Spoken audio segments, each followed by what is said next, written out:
G'day, today we're going to have another look at Mage Monsters. So this one is version 2.4.0, and they've added new achievements where not only do you have to finish the game at 475% difficulty, but you have to do it with this individual achievements for every single hero. Now, so far, I've attempted this once with Basilius, I got it. I attempted it once with Medela, got it. Tried a couple of times with who I think is probably going to be the hardest of Sicaria, haven't got it. So this is just sort of a show of I think the general strategy that I'm using. Now just quickly showing this. I've got everything except the 3 spells. I don't want the 3 spells, so I don't want them being offered to me, so that's why they're not in the game. So, let's go with Isaac. Sorry, his name's not Isaac. Iskar on this one. He's got his... all frozen enemies take 100% physical damage, which is going to be great for archers and so on, trying to hit him. And then we've just got that Frost Shock as our initial ability. So... we're going to go ranged as our starting point, and what I'm going to do is I'm going to start this just sped up. We don't really need to see what's going on in this early stuff. We will take the money. I'm going to bet on our spell and those archers being able to take out this wave. Bless is one of the spells that we want, so as we get spells we want, that's also another thing you can now do in this game, which I love, is you can move that around. I've also customized the letters that these are, so I use Q, W, E, and V, because I find that if I put my fingers on it, my ring finger can sit on Q, middle finger W, trigger finger E, and then my thumb sits on V, and that's the way sort of I find it more comfortable. We now also have 7 levels of gold that you can get to on the side, so it's even more inspiration to just sit there and just accrue money. What we really need, though, is some of the summons right on time. And we're going to take the melee one first, just because we're going to get $10 extra. And we want that money. Okay, now, we are up over 200 now. And I think we can take this wave with just our extra guys. We'll wait for them to all sort of bunch up. We'll drop those guys in there. We'll make one of them invulnerable. Get our bonus gold. There comes our summon ranged as well. We're now perfectly on 300, so again, we probably don't want to upgrade if we don't have to. So I'm just going to slow things down. Let's hit those guys straight away with that. Get those guys in the back. Let's get them going. We'll put some archers down the bottom. They're all grouped again, so let's... good. We don't want those 2 guys. We can re-roll, but we will take the gold. We are starting to get a little bit harder here.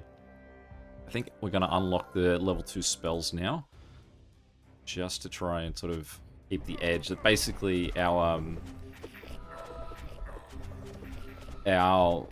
summon melee guys and summon range guys are what's going to sort of keep us progressing here. So absolutely we want that 2nd level summon melee. They should be fine against these guys. So we will put them in, we'll make them hard, we'll wait for them to come in, and then we'll just freeze absolutely everyone. Those archers in as well. Just freeze again. We'll get those guys in. Getting 27 gold with that summon range, so absolutely we'll take that. I think we're still going to be okay here. We'll slow things down a little bit further. So basically what we want to do is put these guys in, get them hard to kill, let all of these guys sort of collapse onto them, and then bang. Really lock them up.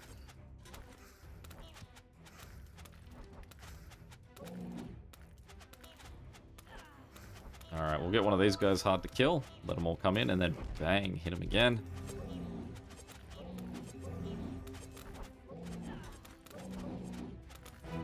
Lovely. Yep, we'll take the extra physical damage they get from being hit, and now we're up over 700.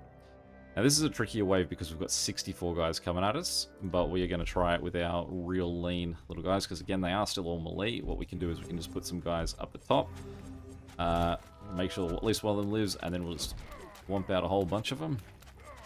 Our Alchemist should help too, because they'll do a little bit of splash damage. Should sort of take these guys out a little bit more bunched. Again, we might just get one of them. That should be enough to push us over the edge. We'll take the gold. So now what we'll do is we're 200 up over. Let's go for level 3 spells, level tier 2. We've got a bit of range in this one, so we've got to be a little bit more careful. We probably want to try and hit those range guys harder. So let's just drop in the middle. Get those guys on the top end.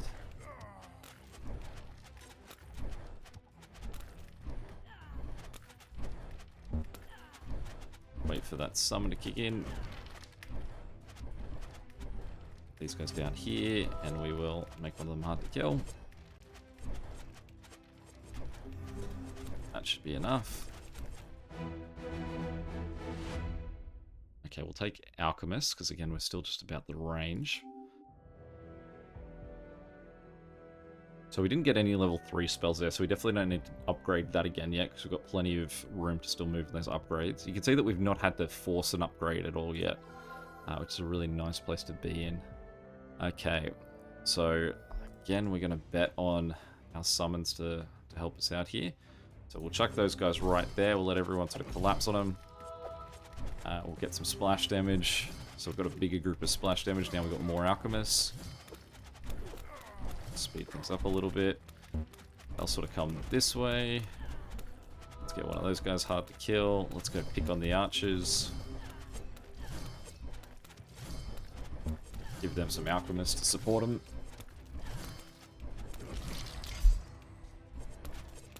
Go. The Blessed plus 25 is probably worth more than 65 gold straight out. Alright, we've got a lot of Boggarts coming at us this next wave. If we could get one Paladin, that would turn the tide on what we'd be fighting here. So, with that in mind, we should go for an upgrade, and we just want to try and see if we can get ourselves a Paladin. Oh no, come on, just give us the summon. There we go. Okay, so we've now got that summon we're after, and then we'll spend that for our level 4 spells. So if we get this one Paladin in the middle there, we can just fast forward and he will just destroy this. You can see they're not going down anything.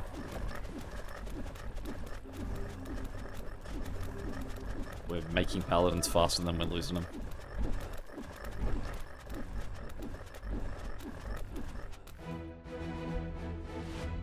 Alright, we will take the Bless. We can't get that just yet, because it'll drop us under 700, and that's our big goal, is staying above it. But these Paladins will now do some real heavy lifting for us.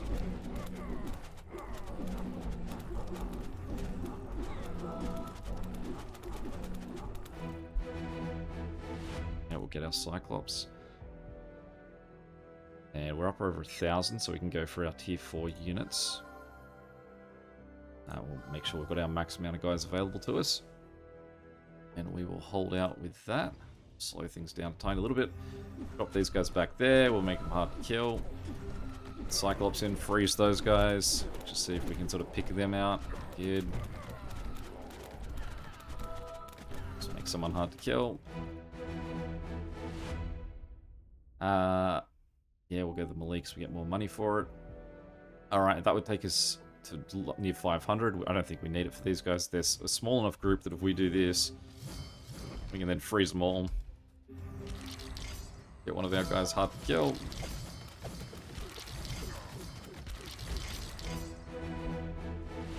Alright, we will take the gold now. I don't think we care too much about those two. That would take us to 700, so now we're up now nice top tier. And we want to get that from 1 to 2 guys as fast as possible. So that's our next goal. So we're still not going to spend money needlessly. We'll freeze everyone. We'll get one of those guys hard to kill. We'll chuck our Cyclops right at the back, so they're the last things to die if this turns south.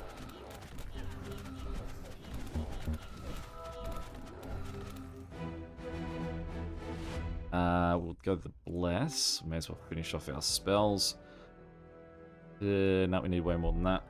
Keep thinking it's the old 500 cap.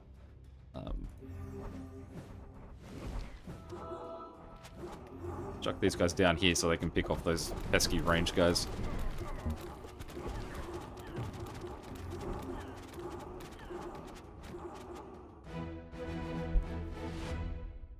Take the gold. That should be enough money that we can now do that. We'll now get 2 guys each wave. What we really want for a wave like this is going to be a Dwarven construct, so we're doing that, and luckily it's going to give us 17 gold, which will take us back up over 700, and what we need to do is just cherish those constructs. We'll just watch them.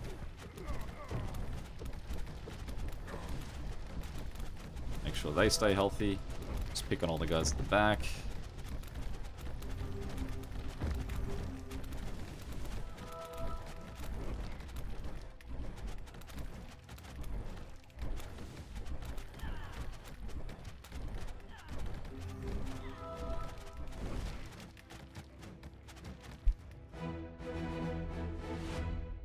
Not much money there. Let's do a reroll just to try and pick up more money. I mean, we're going to get basically groups that we want from here on out.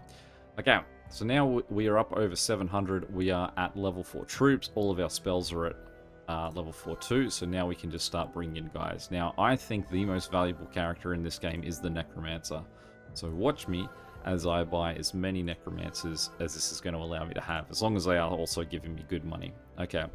Now, the reason that these guys are the best is because of their ability. So every 6th shot, they will summon a guy. So you can see in here, there's all these little undead dudes that are wandering through,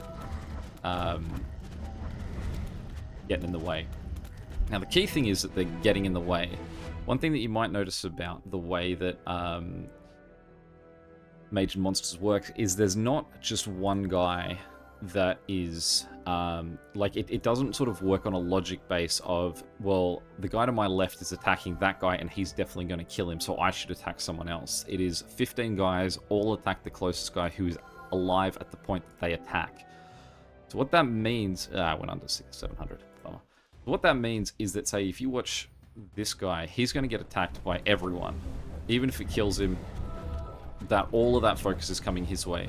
So if a enemy is doing 2,000 damage, and you have one guy that has 1,500 health, he's getting killed instantly. However, if you have 1,500 guys that each have 1 health, that's 1,500 hits he's actually going to have to do. So with that in mind, the Necromancer is really like sort of unparalleled here, because he's keeping them at arm's length, because he's constantly summoning guys, especially once you get enough of them. Doing a reroll there just to try and pick up a few more. Let's make sure everyone's on the field. So basically we're creating like a no-touching zone where they are just going to be pushed back.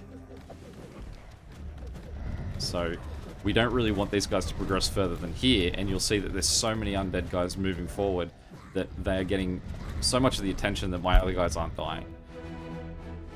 Now, this used to be a really good plan with the exception of one moment, and that was when you got to a few dragons at once. Now, I don't know if it's broken or if the game was changed, but it seems like the way that a dragon attack has also changed with one of the updates recently. Well, at least since I was playing this and hunting the 475 achievement initially. What seems to happen is that what will happen now is that a dragon, instead of doing like a sweeping damage, used to be able to see a dragon just take out like 10 guys at once. He would just knock those undead guys out. And so that theory of having 10 guys, because it means he's got to take 10 shots, is no longer the case. He actually is just killing them all in one shot, and you're not getting that advantage. However, if we watch this next wave, I think, and we'll pay attention and correct me if I'm wrong, but I think that he's only killing one guy at a time, and he's lost that complete edge. So what we'll do is we will drop guys back here in an attempt to pull as many guys away from this fight as possible. We'll freeze them so that we're doing more damage against him. But watch, I don't think he's doing AoE damage anymore. At least anywhere near in the capacity he used to. Like, he's not even killing him.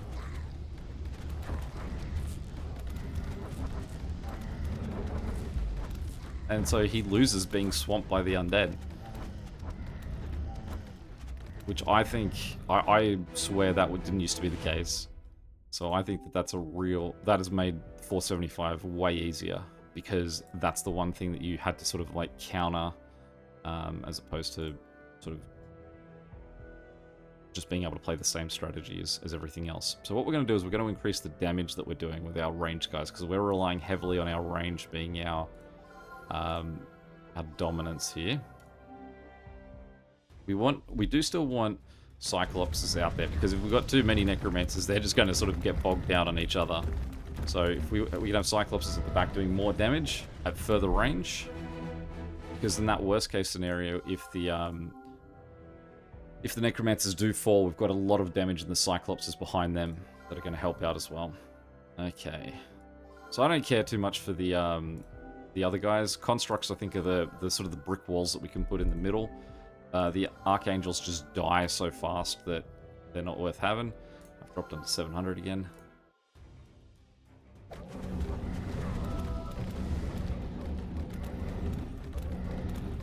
This is actually a perfect example of a wave. I won't even attack here, and just watch how these guys can't get past those constantly coming undead.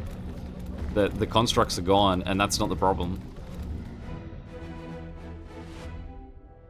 Necromancers all day. Alright, let's do a bit more damage.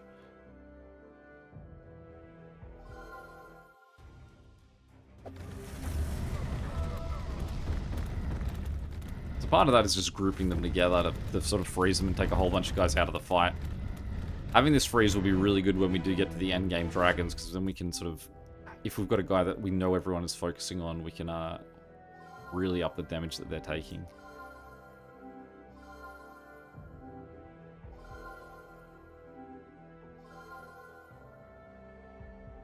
Well, I think about 20 constructs is most that you want.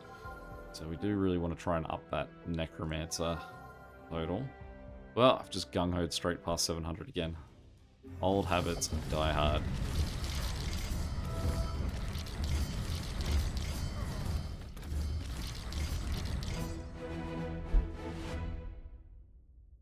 Now, if I was to buy Cyclops, that would cost me 80, and then this would be 80 plus 22. So that would be essentially 102 gold is what I'm getting here. But if I spend 90, I'm getting 90. I get to choose a unit or spell, so I'm making $10 on that, and then it costs me 8. So what I end up with, 98. Bad deal. But it can be very close.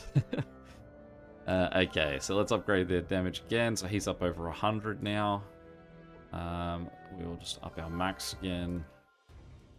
Getting a fair few more Cyclopses than Necromancers at the moment. I wouldn't mind having around 50 Necromancers if we can get up that way.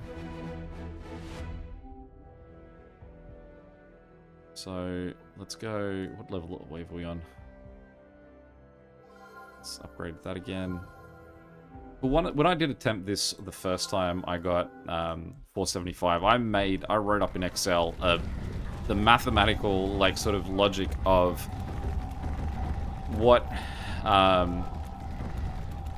what's more valuable at any given point, more damage or more troops. And I sort of focused just on Necromancers, and so it was every time I bought more Necromancers, I added like to that total to work it out. And it does swing back and forth, so it definitely wasn't a bad thing having that sort of that.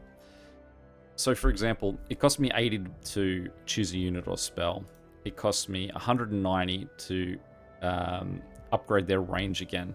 So that's what, 80, 160, 220, but then I'm also getting gold back. So if you say that 220 with all the gold I get back is about that 192. So it's 6 Necromancers for the cost of 1 upgrade.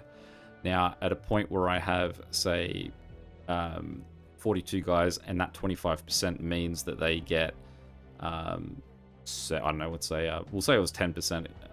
What is it, 25%? So 25% would be, I guess, 20 there, right? So they'd go to 100 damage, for example. So that's 42 times 20. Is that worth more than if I added 6 guys doing 80 damage? So what's 80 times? And it does genuinely swing back and forth. That sometimes, like, once you've got enough troops, it actually becomes way more worthwhile to upgrade their damage. Once you're doing too much damage, it actually becomes way more worthwhile to buy more troops. And the longer you're doing it, the more you're just going to go back and forth. So it is worth I guess if you're really like struggling to find like just that tiny little bit extra. And I found that when I was playing as Gus, that was when I really needed those sort of like tiny bits of advantage. So this guy's out in front, so we're going to try and get him focused and killed by making them all cold. We're going to put Cyclops on the other side of the map so that they can't win by just walking left. At some point they'll have to walk back across the map, and someone will still be alive while they're doing that. So that's just sort of like those tiny little things that we can possibly do to win if this gets real close at the end.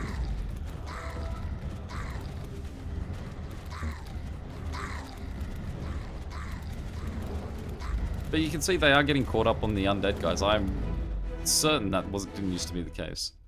To get absolutely torn through by them. Okay, so we are now at endgame, so that means we want to spend all of our money. So we currently have them doing 80, them doing 119. Let's go twice, get him up to 94, him to 142. But when I said 25%, it wouldn't go up to 100. It's a percentage of their original damage, and not their current damage.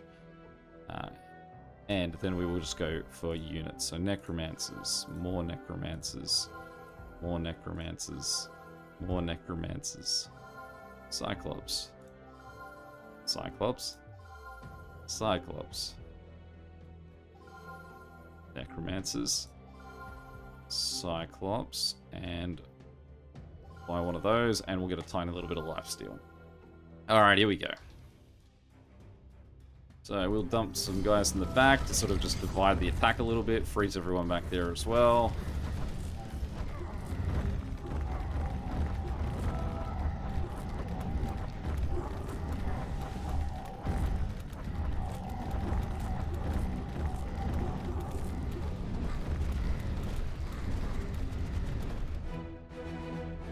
Alright, and we will go, these guys will be back, make them hard to kill.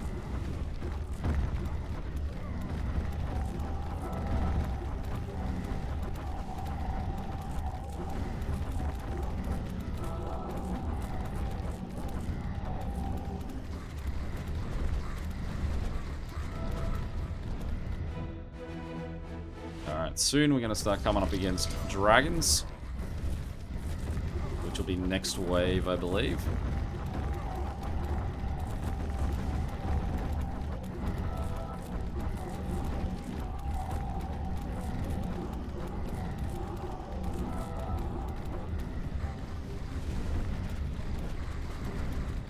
Okay, so we're going to slow things down a little bit. So, in beating a dragon, we've got a very particular strategy. Dragon starts out first. We've got our archangels. We wait till the dragon's not going to be interested in that. We turn everyone else around to look at that archangel that they can't kill. And then we freeze the dragon. And we make him very easy to kill. If the dragon's still alive when these guys reach your line, you are going to be in a much harder position than if you can kill him well before everyone else. The next wave is going to have 2 dragons. So we just need to try and do that with twice the degree of difficulty. It's pretty hard to kill 2 dragons faster than the line arriving. But with that frost ability, we might be able to pull it off. So again, you can see here, our pyromancers are doing a really good job of holding the line. Like, they aren't, guys aren't getting through there thanks to all those undead guys coming in.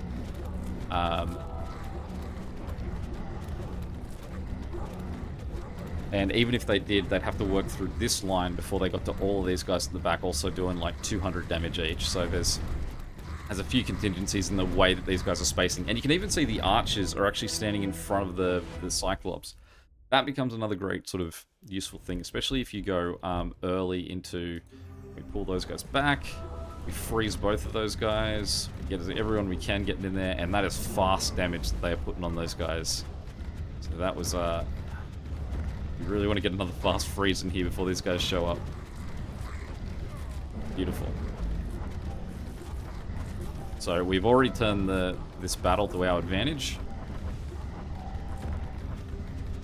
Yeah, you can see our little archers on the left here are standing in between the Cyclops and the Necromancers. So I have played with a strategy before as well, of where you early on, you just get a lot of archers. You can possibly end up, especially, when you're playing as Gus and you don't have spells at all. You can sort of really try and go heavily into archers, because at the end of the game, they're actually sort of handy anyway. Because if these guys managed to get to a point where they killed all the Necromancers, they would then go and try and kill all the archers before they worried about the guys that are actually killing them at the back. But we have this one in the bag from here, I would say. Done. 475 is somehow now that easy. Any questions or comments, feel free to chuck them below. And until next time, catch you later. See ya.